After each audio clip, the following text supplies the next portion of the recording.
असं म्हणतात की दुपारच्या जेवणाच्या अगोदर एक वाटी सलाड हे खाल्लंच पाहिजे. कारण शुगर जी आहे ती नियंत्रणात राहते, वजन नियंत्रणात राहतं. आणि आता उन्हाळा चालू झाला आहे, तर पाणीदार पदार्थ हे खाल्लेच पाहिजेत. तर पाणीदार पदार्थामध्ये काकडी हा येतोच, म्हणून आपण आज बनवत आहोत काकडीचं सलाड.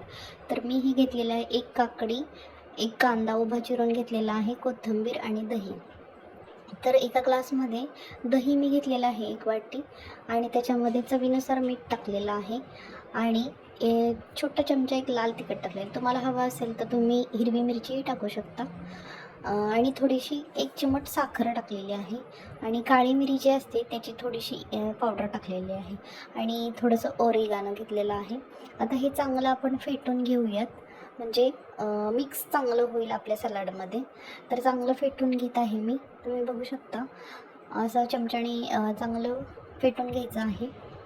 काकडी आणि दही हे उन्हाळ्यात घेतलेच पाहिजे, कारण हे आपल्या शरीराला थंडावा देतात आणि आरोग्यासाठीही चांगलं आहे.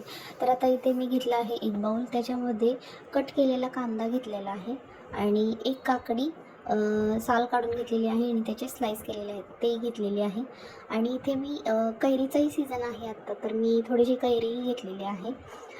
तुम्ही घेऊ शकता किंवा टमॅटोही ॲड करू शकता, टमॅटोनेही चांगलं चव लागते.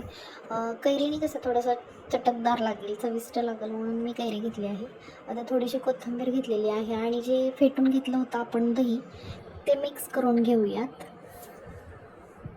तर पूर्ण दही जे आहे ते मिक्स करायचं आहे यामध्ये. तुम्हाला जर खूपच घट्ट वाटत असेल तर थोडंसं पाणीही तुम्ही ॲड करू शकता, आणि शेवटी थोडंसं मीठ टाकायचं आहे चवीसाठी, आणि चांगलं मिक्स करून घ्यायचं आहे. तर ही चांगली चटपट चविष्ट लागते, कारण आपण याच्यामध्ये कैरी टाकलेली आहे, थोडीशी साखर टाकलेली आहे, त्यामुळे ही आंबट, थोडंसं गोड आणि तिखट लागतं, छान लागते. करून बघा तुम्ही. तर तयार आहे आपली चटकदार चविष्ट अशी काकडीची कोशिंबीर. Thanks for watching.